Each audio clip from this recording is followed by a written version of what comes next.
I used to believe that betrayal always comes with warning signs, a change in tone, a shift in routine, something. But the day my son took everything from me, the warning was as faint as dust on glass.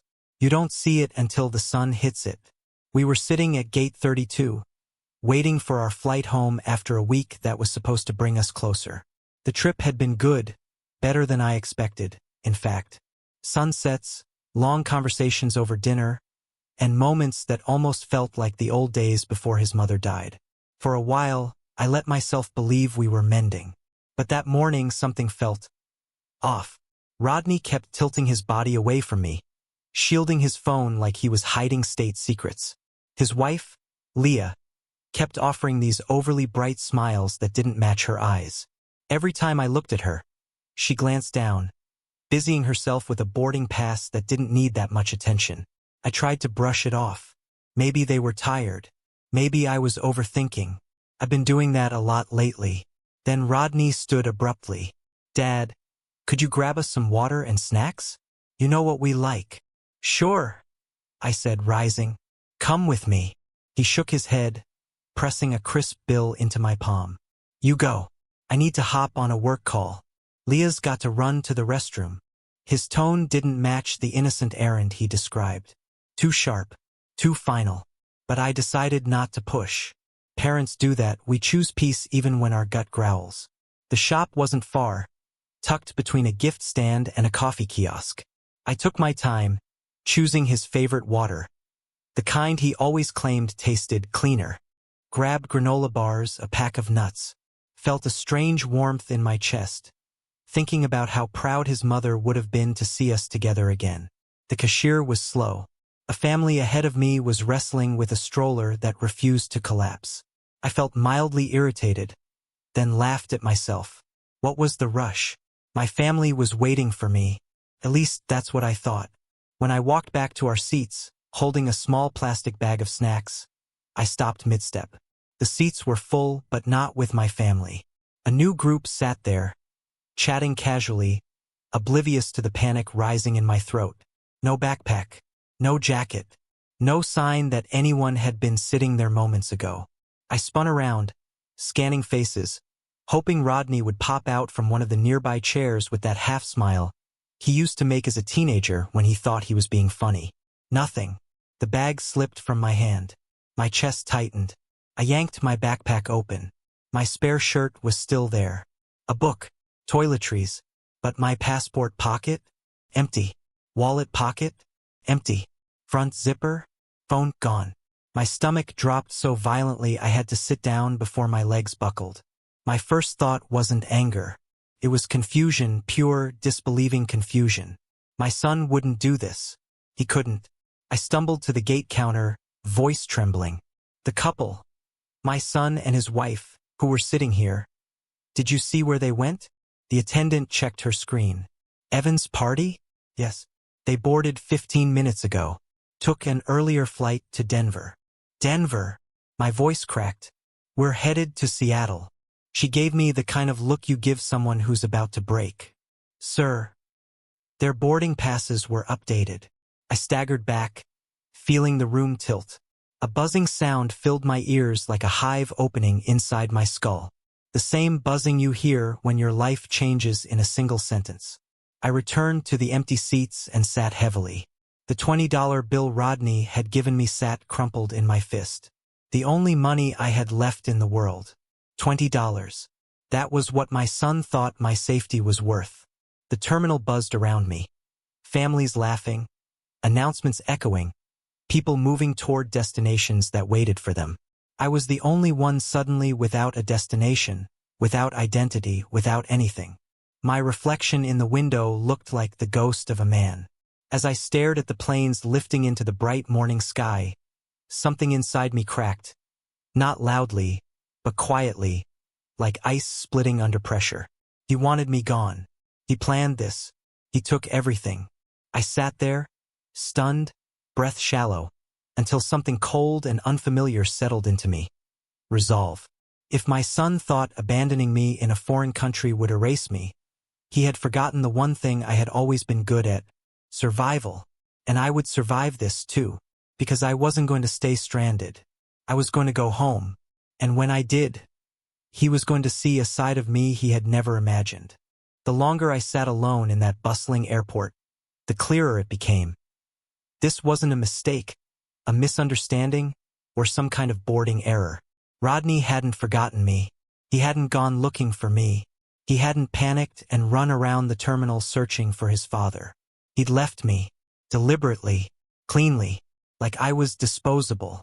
When that truth fully settled into my bones, a strange calm washed over me. Cold, steady, almost mechanical. Panic would only bury me deeper. If I wanted to survive this, I needed to think like the man I used to be. Organized, focused, strategic. I stood and approached an airport security officer seated at a desk near customs. She looked up, eyes softening when she saw the tremor in my hands. "My son took my passport," I said. Saying it aloud felt surreal. "My wallet, my phone, everything." She blinked as if recalibrating. "Do you have any identification at all?" I shook my head. "Just this." I held up the $20 bill like a pathetic trophy.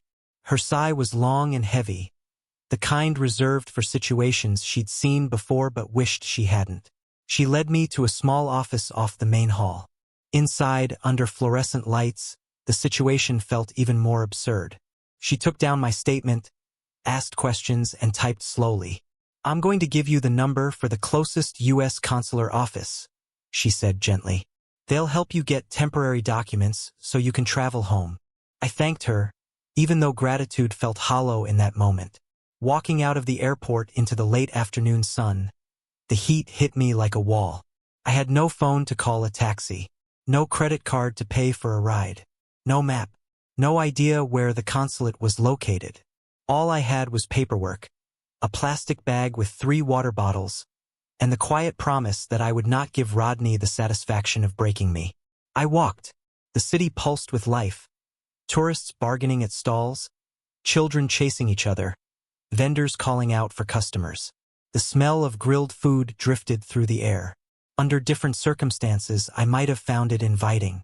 But that day, I felt like a ghost drifting among the living. After almost half an hour, I found the U.S. Consular Agency, a small building with an American flag out front. Inside, the air conditioning felt like a blessing. A woman in her 50s with silver-streaked hair sat behind the desk. Her nameplate read, Patricia Henderson. She looked up, took one look at my face, and didn't need the usual formalities. "What happened?" she asked softly. So I told her. Everything. The vacation, the airport, the empty seats, the missing passport, the realization that my son, the boy I raised, the child I once carried on my shoulders, had walked away without looking back. She listened without interrupting. When I finished, she put her pen down. "You're not the first," she said quietly, "and you won't be the last. But you're here now, and we'll take care of you." Her words didn't fix the betrayal, but they anchored me. She guided me through emergency passport procedures, arranged paperwork, and explained fees. When she asked how I planned to pay, I emptied my pockets and placed the sad little pile of coins and receipts on her desk. Her expression softened. "We have an emergency assistance fund. You'll pay it back when you're home. For now, we cover it." I nodded, swallowing the thickness rising in my throat. She handed me temporary forms, a printed case number, and instructions. "It'll take a few days," she said. "You need somewhere to stay." That was when another familiar face surprised me, Maria, the woman from the airport information desk. I hadn't even noticed her walking in. "I recognized you from earlier," she said. "You looked lost." She hesitated, then added, "I can take you to a hostel. Safe place. Cheap." My pride wanted to refuse, but pride didn't buy a bed. I accepted. The hostel smelled faintly of detergent and sea salt. 6 bunk beds lined the room. The other guests, a pair of German backpackers and a construction worker, were surprisingly kind, sharing their dinner with me. Someone lent me their phone so I could call my house. Rodney didn't pick up. The second attempt went straight to voicemail. By night, lying on a bunk in a place I never imagined I'd end up, The silence pressed hard against my ribs. I stared at the ceiling fan spinning tired circles, and for the first time since I discovered the empty seats at the airport, a dangerous thought crept in. Why would my own son do this? What was he hiding? I didn't know the answer yet, but I knew one thing. When I got home, I would find out. The longer I sat alone in that bustling airport, the clearer it became. This wasn't a mistake, a misunderstanding, or some kind of boarding error. Rodney hadn't forgotten me. He hadn't gone looking for me. He hadn't panicked and run around the terminal searching for his father. He'd left me, deliberately, cleanly, like I was disposable. When that truth fully settled into my bones, a strange calm washed over me. Cold, steady, almost mechanical. Panic would only bury me deeper. If I wanted to survive this, I needed to think like the man I used to be. Organized, focused, strategic. I stood and approached an airport security officer seated at a desk near customs. She looked up, eyes softening when she saw the tremor in my hands. "My son took my passport," I said. Saying it aloud felt surreal. "My wallet, my phone, everything." She blinked as if recalibrating. "Do you have any identification at all?" I shook my head. "Just this." I held up the $20 bill like a pathetic trophy. Her sigh was long and heavy, the kind reserved for situations she'd seen before but wished she hadn't. She led me to a small office off the main hall. Inside, under fluorescent lights, the situation felt even more absurd. She took down my statement, asked questions, and typed slowly. "I'm going to give you the number for the closest U.S. consular office," she said gently. "They'll help you get temporary documents so you can travel home." I thanked her, even though gratitude felt hollow in that moment. Walking out of the airport into the late afternoon sun, the heat hit me like a wall. I had no phone to call a taxi, no credit card to pay for a ride, no map, no idea where the consulate was located. All I had was paperwork, a plastic bag with 3 water bottles, and the quiet promise that I would not give Rodney the satisfaction of breaking me. I walked. The city pulsed with life. Tourists bargaining at stalls, children chasing each other, vendors calling out for customers. The smell of grilled food drifted through the air. Under different circumstances, I might have found it inviting. But that day, I felt like a ghost drifting among the living. After almost half an hour, I found the U.S. Consular Agency, a small building with an American flag out front. Inside, the air conditioning felt like a blessing. A woman in her 50s with silver-streaked hair sat behind the desk. Her nameplate read, Patricia Henderson. She looked up, took one look at my face, and didn't need the usual formalities. "What happened?" she asked softly. So I told her. Everything. The vacation, the airport, the empty seats, the missing passport, the realization that my son, the boy I raised, the child I once carried on my shoulders, had walked away without looking back. She listened without interrupting. When I finished, she put her pen down. "You're not the first," she said quietly, "and you won't be the last. But you're here now, and we'll take care of you." Her words didn't fix the betrayal, but they anchored me. She guided me through emergency passport procedures, arranged paperwork, and explained fees. When she asked how I planned to pay, I emptied my pockets and placed the sad little pile of coins and receipts on her desk. Her expression softened. "We have an emergency assistance fund. You'll pay it back when you're home. For now, we cover it." I nodded, swallowing the thickness rising in my throat. She handed me temporary forms, a printed case number, and instructions. "It'll take a few days," she said. "You need somewhere to stay." That was when another familiar face surprised me, Maria, the woman from the airport information desk. I hadn't even noticed her walking in. "I recognized you from earlier," she said. "You looked lost." She hesitated, then added, "I can take you to a hostel. Safe place. Cheap." My pride wanted to refuse, but pride didn't buy a bed. I accepted. The hostel smelled faintly of detergent and sea salt. 6 bunk beds lined the room. The other guests, a pair of German backpackers and a construction worker, were surprisingly kind, sharing their dinner with me. Someone lent me their phone so I could call my house. Rodney didn't pick up. The second attempt went straight to voicemail. By night, lying on a bunk in a place I never imagined I'd end up, the silence pressed hard against my ribs. I stared at the ceiling fan spinning tired circles, and for the first time since I discovered the empty seats at the airport, a dangerous thought crept in. Why would my own son do this? What was he hiding? I didn't know the answer yet, but I knew one thing. When I got home, I would find out.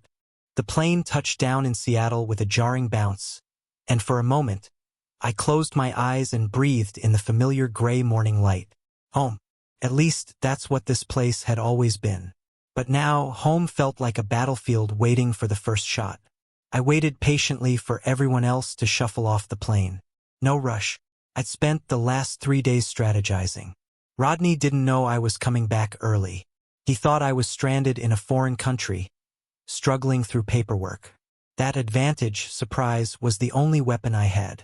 The rideshare driver barely spoke during the 47-minute ride to my neighborhood, something I was grateful for. My mind churned with questions I wasn't ready to say aloud. Why did he do this? What exactly did I sign? What was waiting for me inside my house? When the car pulled up to my curb, I froze. There it was. My pale blue craftsman house with white trim, the porch I rebuilt myself 5 years ago, the garden edging towards spring. Everything looked normal, quiet, but also somehow different, like a stranger had touched it. I stepped out of the car, backpack hanging limply from my shoulder. The air smelled like damp cedar and rain-soaked earth, Seattle's signature scent. I stood on the sidewalk for a long moment, just staring. Then a voice behind me. "Back early, aren't you?" I turned. Daniel Kowalski, my neighbor of 12 years, stood on his lawn with a hose in hand, his expression shifting quickly from surprise to concern. "I thought you weren't coming home until next week," he said. His words hit me like a warning bell. "They came back early," I lied carefully. "Plans changed." He hesitated, then stepped closer. "Alton, I saw Rodney and Leah here a few mornings ago, loading things into their car. Boxes, bags. It didn't look like a vacation return." My heart tightened. "What time?" "Early. Around 6:30. Maybe earlier. Before most of us were up." He paused, reading my face. "Something's wrong, isn't it?" I took a slow breath. "Yes, but I need to handle it. Please, if Rodney comes by, don't mention you've seen me." Daniel nodded immediately. "Understood."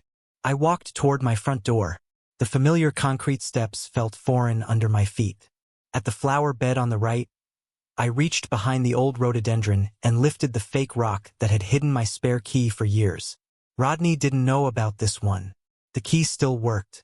The security code was unchanged. That meant Rodney didn't think he needed to defend the house yet. Inside, the air was stale, heavy, as if the house had been holding its breath. I moved through each room slowly. First the living room, then the dining room, then the bedroom. With every step, a cold dread rooted deeper in my stomach. Things were missing. Not in a chaotic burglary sense, no broken drawers, no mess. This was careful, selective, intentional. The antique grandfather clock was gone. The silver set my wife inherited from her grandmother, missing. My Omega watch, the one I kept in a locked case, gone too. My wife's jewelry box sat open, hollow. A few pieces of costume jewelry remained, tossed aside like trash.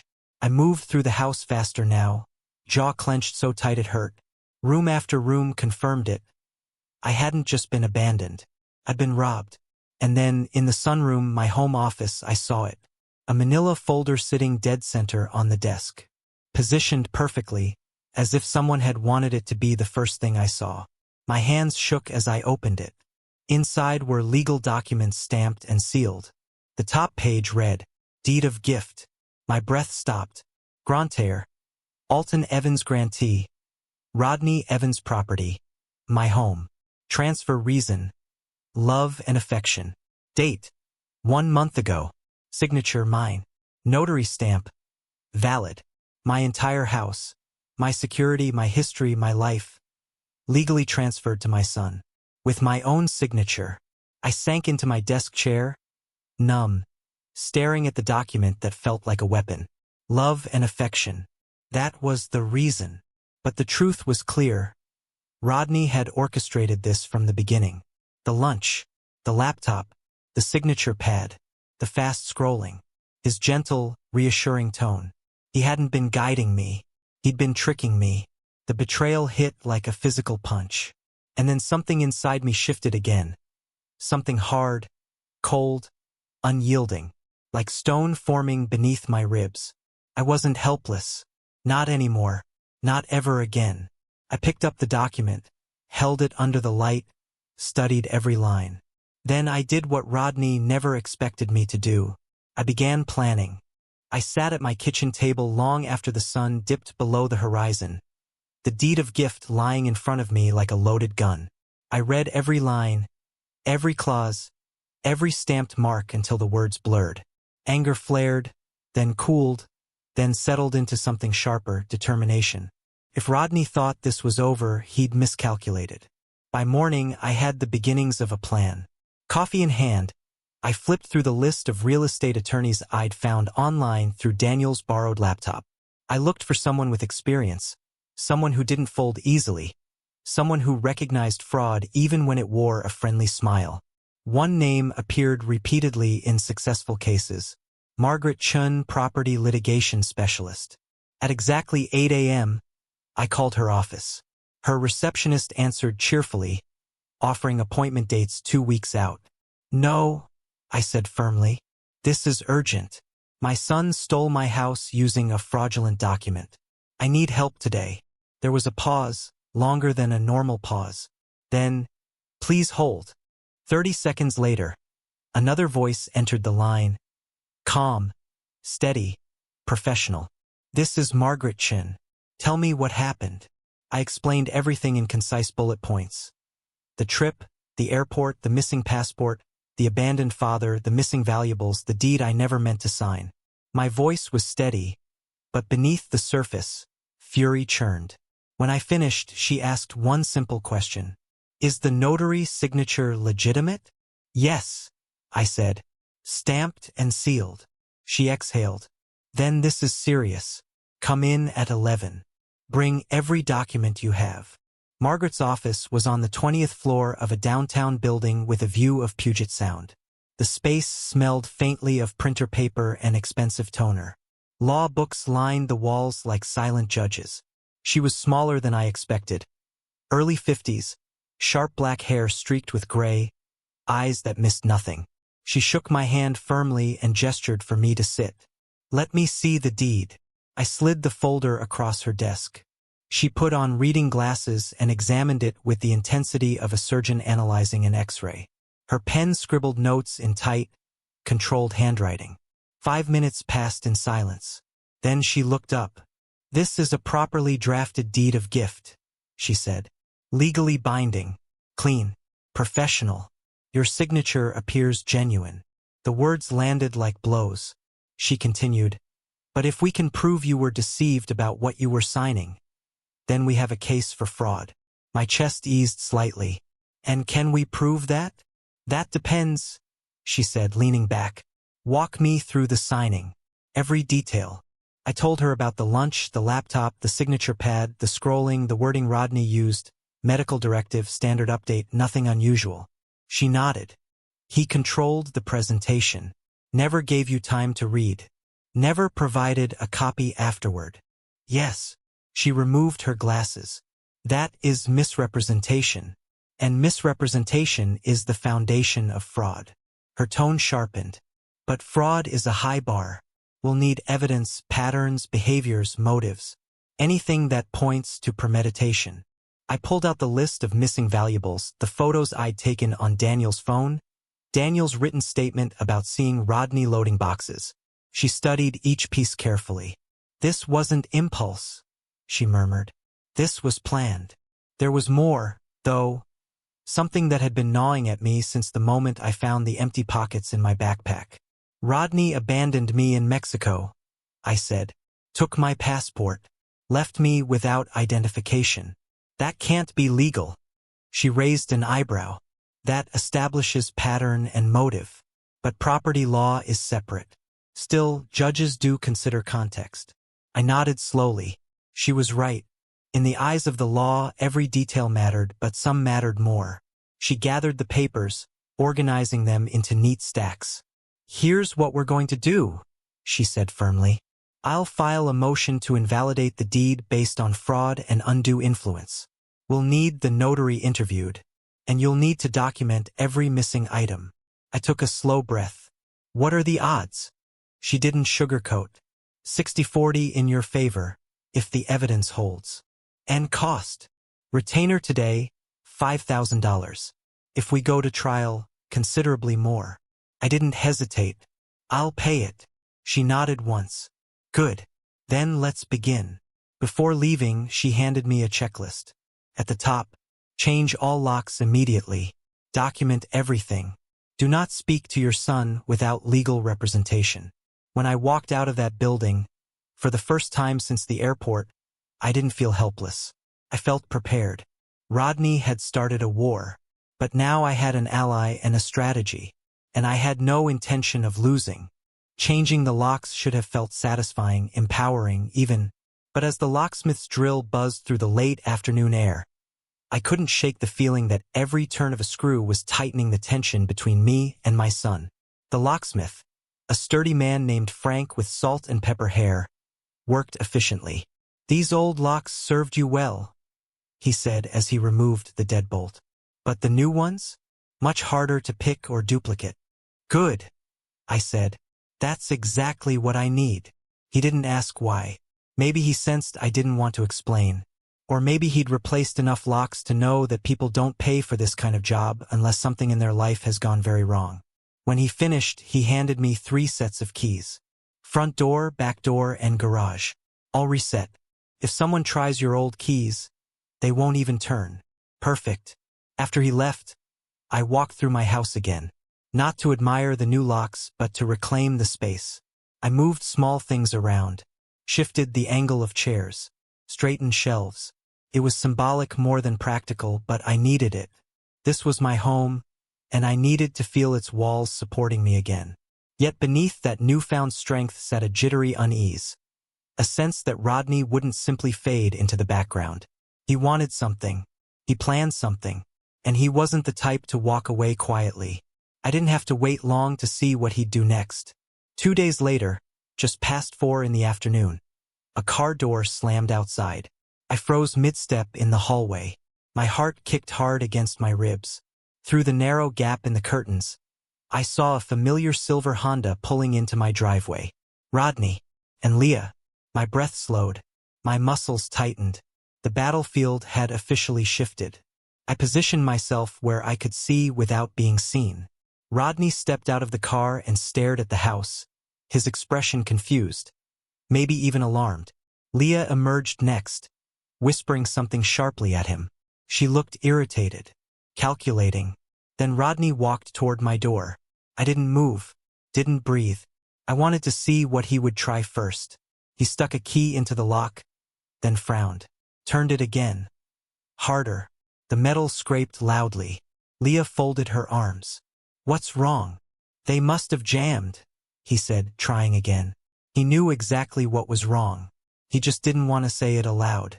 Rodney stepped back, muttered something under his breath, then walked around the house.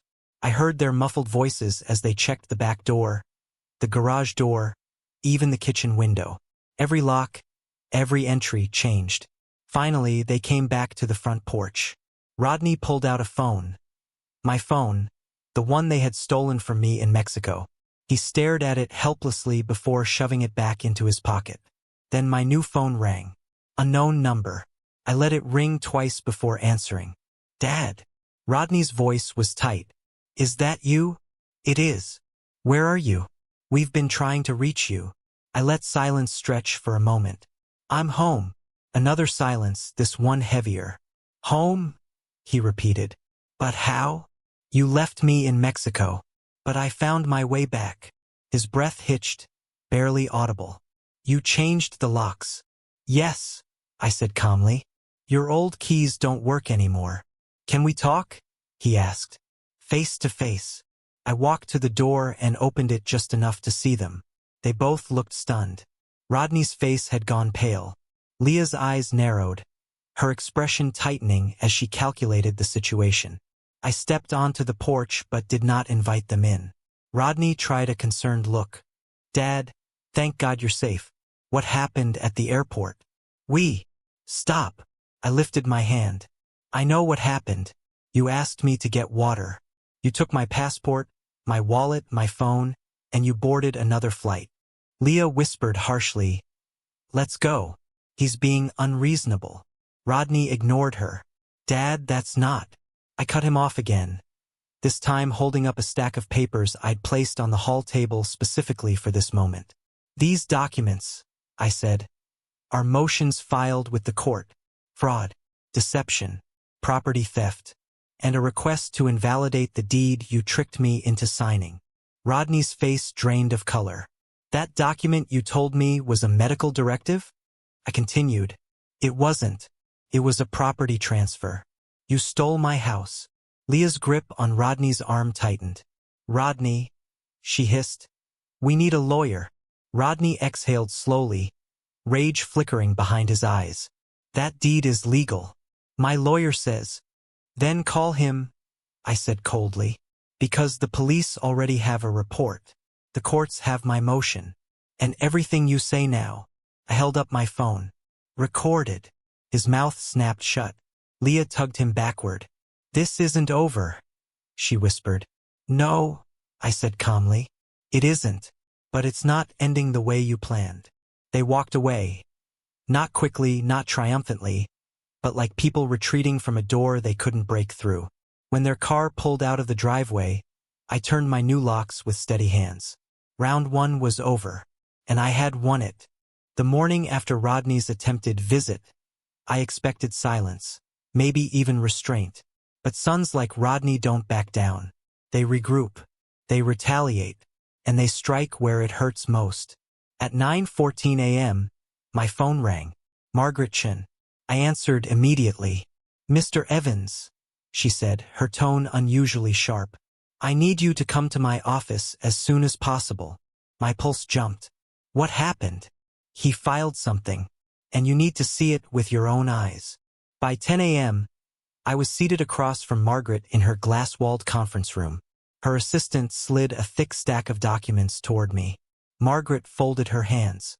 "Your son has hired a very aggressive attorney." I clenched my jaw. "What did he file?" She tapped the top page with her pen. "A petition for emergency conservatorship over you." My blood ran cold. Conservatorship. Like I was incompetent. Like I couldn't make my own decisions. Like I wasn't capable of managing my life. I flipped to the first page. The words were printed in bold. Emergency petition to assume control of financial and personal affairs filed by Rodney Evans relationship. Son. I kept reading, each sentence landing like a blow to the chest. He claimed I was mentally declining, that I was confused, that I'd been acting irrationally, that I'd wandered off in a foreign country, that I had paranoid delusions of being abandoned, that I was a danger to myself if left alone. The last line made my hands tremble. Petitioner seeks immediate authority to take control of all property and decisions to ensure the well-being of the respondent. "He wants control," I whispered. "Total control." Margaret nodded grimly. "If a judge believes even part of this, he can freeze your accounts, restrict your independence, and give Rodney legal control over your home and finances." I pressed my palm against my forehead. "He's trying to finish what he started." "That's correct," she said evenly. "He wants to show the court that you're unstable. So your claim of fraud looks like confusion instead of truth." I felt heat rising in my face. Rage, not wild, but focused, burned through my chest. "He left me in Mexico. He stole my passport. He took thousands in valuables. And now he wants to paint me as incompetent." "Yes," Margaret said, "because once he controls your legal capacity, he can defend the deed as your loving wish, and you won't be allowed to contest it." I sat back, stunned. "So he's not just stealing my home," I said slowly. He's trying to erase my voice. Margaret met my eyes. This is his most dangerous move. But don't panic. We can fight it. How? We'll file an immediate objection with evidence proving you're capable and alert. But more importantly, she leaned forward. We need to expose his pattern of manipulation. Judges look for motives. I nodded. We have motive. We do, she agreed. Abandonment, theft, lies, and your neighbor's statement helps. But it will come down to one thing. She tapped the table for emphasis. Proof that Rodney intended to deceive you at the moment you signed the deed. If we prove that, everything unravels for him. I opened my mouth to respond, but then her assistant knocked, politely urgent. Margaret, you need to see this. The assistant entered, holding a courier envelope stamped with a law firm's logo. She placed it carefully on the table. This was just delivered. From Rodney's attorney. Margaret tore it open, skimmed the pages, and exhaled sharply. What now? I asked. She looked up, eyes flashing. He's petitioned the court to place a temporary freeze on your bank accounts. I felt the room tilt. My accounts. I repeated. All of them. Yes, she said, voice hard. If the judge approves, even briefly, you won't be able to access your own money. I stared at the polished table, the reflection of my hands shaking in the wood grains. Rodney wasn't trying to win. He was trying to break me. Margaret leaned forward again. Listen to me. We will challenge the conservatorship. We will attach evidence of his abandonment and theft. And I want every detail of the signing day written in a formal statement tonight. I nodded slowly, the shock giving way to resolve. What are the chances the judge grants his request? I asked. Margaret hesitated, something she rarely did. If he had filed this before you came home? Hi. She tapped the papers. But now, after you changed the locks, after you showed stability, we can counter it. I rubbed my temples. So what do I do now? Her answer was simple. Prepare for war, Mr. Evans. Because your son already has. I walked out of her office into the cool afternoon air. My fists clenched at my sides. The sky was gray, heavy with the smell of rain. The city buzzed, oblivious to the storm already tearing through my life. Rodney had made his move, but he underestimated one thing. I was still standing, and I wasn't done fighting. That evening, my house felt too quiet. Quiet in a way that amplified every creak of the floorboards and every shift of the wind. I sat at my dining table with a blank document open on my laptop, trying to write the detailed statement Margaret needed. Every time I started typing, the memories tangled together. The lunch, the scrolling laptop screen, Rodney's reassuring smile, the signature pad sliding toward me like a trap disguised as help. I had just started typing again when my phone buzzed. Unknown number. Text message. First, I assumed it was spam, but the preview froze my blood. I know what your son made you sign. I stared at the screen, unsure if this was a threat or something worse. A second message followed instantly, and I know because I was there. My pulse picked up. My first instinct was caution, scams, traps, manipulations. Rodney had already tried everything else. But something about these messages felt different. There was no demand for money, no accusation. Just a statement packed with information only someone involved could know. Against my better judgment, I typed back, "Who is this?" The reply came quickly. "My name is Clara. I work at the legal clinic where your son brought the papers. Please don't block me. I'm trying to help you." I sat up straighter. A legal clinic, not a private firm. A place where people go to notarize documents, draft forms, or get free guidance. Slowly, I typed, "What do you know?" 3 dots flickered on the screen for a long moment before the reply appeared. "I saw him trick you." My breath hitched. "Explain." This time, she sent a long message. Long enough that I leaned back in my chair as I read it in full.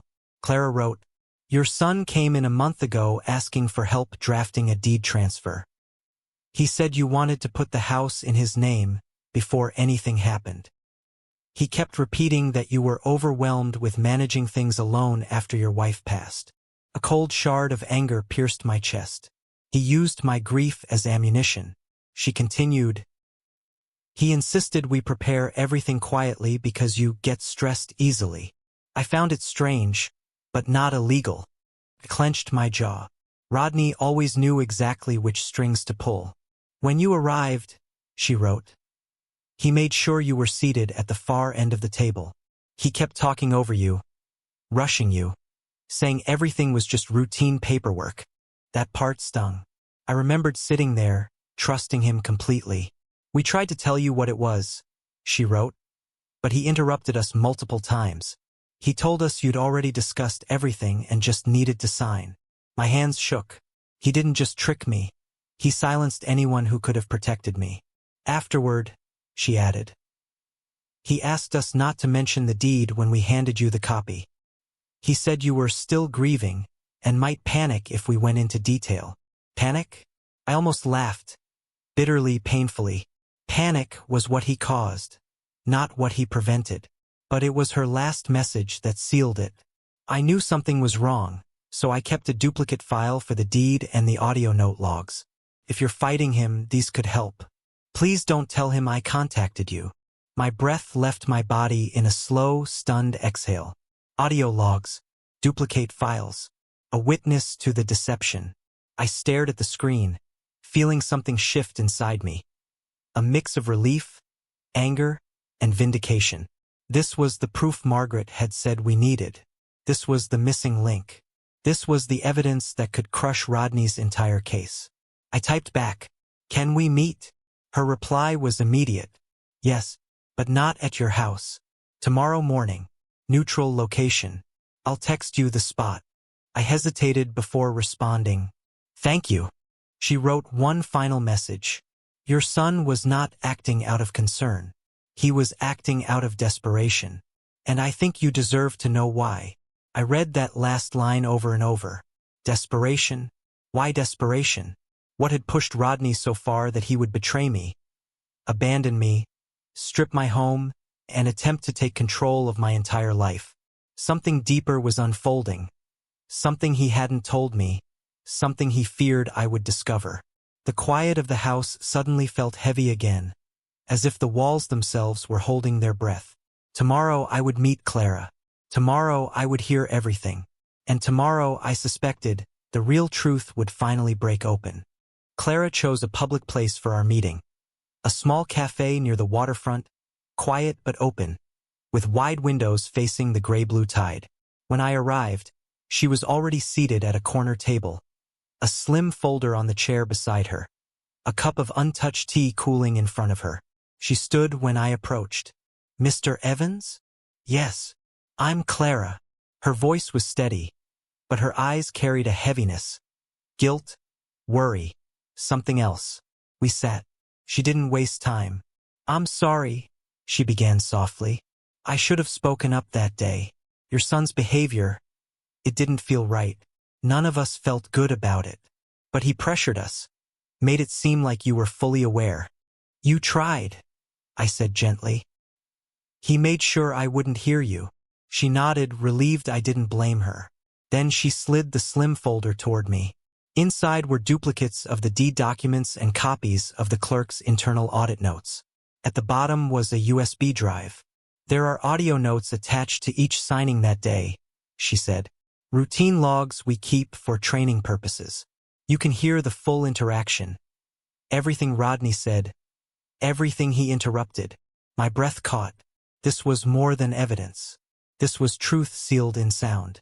But Clara wasn't finished. There's something else, she said, lowering her voice. Something about your son. Something I think you need to know before you go into court. I braced myself. Rodney didn't bring you there because he was thinking ahead, she said. He brought you because he was running out of time. Time? I asked. What do you mean? Clara exhaled. He's drowning in debt, Mr. Evans. Serious debt. My hands froze around the coffee cup. She continued, voice steady but sympathetic. He told the staff while you were parking that he was finally fixing his future and paying off everything soon. He kept saying that once the house was in his name, everything would be all right. What kind of debt? I asked sharply. Clara hesitated, then leaned in. Gambling debt. Large amounts. He mentioned a private lender, someone he owed tens of thousands to. He said he needed collateral or he was finished. Those were his exact words. I felt the world tilt, like the ground slipped sideways. Gambling. Private lenders. Collateral. He wasn't just greedy, he was desperate. Terrified. Possibly in danger. Clara continued. He asked us if the transfer would appear immediately on the public record. When we told him yes, he looked relieved, like it solved everything. I rubbed my face with both hands. So this was why he rushed me, why he lied, why he abandoned me, why he tried to take over my accounts, why he filed for conservatorship. He didn't just want control. He needed it to survive something he'd gotten himself tangled in. Clara was still speaking softly. Please understand, Mr. Evans. You weren't the target because you were vulnerable. You were the target because you were the only asset he had left. I felt something inside me crack. The painful intersection of betrayal and heartbreak. A part of me still remembered Rodney as a boy running through the yard barefoot, laughing, asking me to push him higher on the swing. How had he become someone who would ruin me to save himself? Thank you, I whispered eventually. Clara looked pained. There's more. Yesterday, a man came to the clinic looking for Rodney. Tall, rough voice, expensive coat. He wasn't polite. Asked where Rodney lived. I didn't answer, but it scared the staff. A chill crept through my spine. What did he want? I asked. He said he was there to collect, she whispered, and that Rodney was out of excuses. My stomach tightened. Rodney wasn't just scrambling. He was cornered. Clara placed a hand on the folder. Everything in here will help your case. But whatever you decide, be careful. People act unpredictably when they're desperate. I nodded slowly. We spoke for another few minutes. Then she left quietly, leaving me alone with the folder, the USB drive, and a storm of emotions. I didn't hate my son, but I couldn't trust him. And I couldn't save him. Not like this, not by sacrificing everything I had. As I walked along the waterfront back to my car, the cold wind stung my face. The truth felt heavier than any lie Rodney had told. He hadn't betrayed me because he didn't love me. He betrayed me because he loved himself too much, and feared the people who now owned pieces of his future. Back at home, I plugged in the USB drive. Clara hadn't lied. I heard everything. Rodney directing the staff, interrupting the explanation, feeding a narrative, pressuring everyone. My own confused questions being cut off. His voice, calm and controlled, guiding me like a puppet through signatures that stole my home. It was undeniable. It was devastating. It was the final nail in his scheme. I sat in the darkness of my office long after the recording ended, staring at the walls of my home, the home he had tried to take. And I made a decision. This time, I wouldn't just defend myself. I would end this. The morning of the hearing arrived wrapped in cold Seattle mist. My hands were steady as I gathered the evidence. Clara's folder, the printed transcripts, photos of the stolen items, the notarized statement from Daniel. I dressed carefully, choosing a dark suit that had been untouched since my wife's funeral. Felt right, solemn, strong, final. When I stepped outside, the air was crisp enough to sting my lungs. I drove downtown in silence, rehearsing nothing. The truth didn't require rehearsal. But as I pulled into the courthouse parking lot and stepped out of my car, a figure emerged from behind a concrete pillar. Rodney. Except he didn't look like the son I once knew. His face was pale, drawn tight with fear. His hair was disheveled. His eyes darted around like a trapped animal. And behind him, a tall man in a dark wool coat followed slowly, hands in his pockets, movements calm but chilling. Clara's description hit me like a physical blow. The lender, the collector, the shadow Rodney had been running from. Rodney froze when he saw me. His lips trembled. Dad, please. The man behind him placed a heavy hand on Rodney's shoulder. You said your father was signing everything over today, he said, voice low, edged with impatience. You said the house would be yours by noon. Rodney swallowed hard, eyes flicking between me and the courthouse doors. I'm working on it, he stammered. Just give me a little more time. The judge. The man's grip tightened. No more time. You owe more than you can talk your way out of. Today's the day. My stomach churned. This wasn't a petty gambling problem. This was something darker, deeper, dangerous. Rodney took a shaky step toward me. Dad, help me, he whispered. Please. I'm in real trouble. I didn't respond immediately. The ache in my chest was fierce, not only from the betrayal, but from the sight of my son reduced to this trembling version of himself. Rodney, I said slowly, you tried to steal my home. You abandoned me in another country. You lied to the court, to the notary, to me. And now you want me to pay for the trouble you created. Tears welled in his eyes. I was scared, he whispered. I thought I could fix it. I thought if I had the house, if I had the money. You thought wrong, I said firmly. The collector stepped closer. Mr. Evans, he said politely, almost coldly respectful. Your son owes a debt he cannot pay. I don't care about your conflict. I care about my money. Rodney flinched. The man continued, if the property transfers today, the problem ends. If it doesn't, he tapped Rodney's back lightly.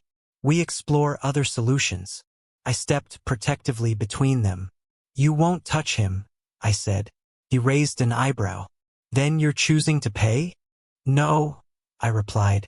I'm choosing to fight, but not alone. Before the man could respond, 2 uniformed officers walked around the corner, called by courthouse security, who must have noticed the tension. The collector stepped back immediately, hands raised, posture smooth and practiced. This isn't over, he muttered, stepping away. Rodney sagged where he stood, trembling with relief and humiliation. The officers separated them, then escorted the collector toward the main entrance for questioning. Rodney watched him go with terror etched across his face. Dad, he whispered again, voice cracking. I'm sorry. I didn't know what else to do. I studied him long and hard. My son, my blood, my greatest heartbreak. You should have come to me, I said quietly. Before the lies, before the theft, before you tried to destroy my life. He wiped his eyes, unable to look at me. I didn't want you to see me like this. I see you now, I said. And you need help. Real help. He nodded weakly. Will you testify against me? He asked, fear trembling through the question. The truth was complicated. Yes, I said gently. I will tell the judge exactly what happened. He closed his eyes, defeated. But, I continued, I will also tell the truth about why you did it. Not to excuse you, but because the full story matters. Rodney looked up, hope flickering faintly. Does that mean? It means, I said softly, that after the court rules you're going to rehab, debt counseling, a real recovery program, and I will help you find a path back. But not at the cost of my home, my dignity, or my life. A tear rolled down his cheek. Thank you, he whispered. I don't deserve it. No, I said gently. But forgiveness isn't something you earn. It's something you build. Inside the courtroom, the truth came out. Clara's recordings, the notarized statements, Rodney's confession, the documented abandonment. The judge ruled swiftly. The deed was invalid. The fraud attempt was noted. The conservatorship petition was dismissed with prejudice. When the gavel fell, I felt the weight lift from my shoulders. 3 months of fear, betrayal, and uncertainty dissolving into the quiet hum of victory. Outside, Rodney approached me slowly. Dad, I'll go, he said. To counseling, to treatment, whatever I need. I want to fix things. I nodded, placing a steady hand on his shoulder. I want my son back, I said. Not the man who tried to steal from me. The one I raised. The one I know is still in there. His face crumpled as he hugged me. Hesitant, broken, but real. And for the first time in months, I felt something I thought I'd lost forever. Hope.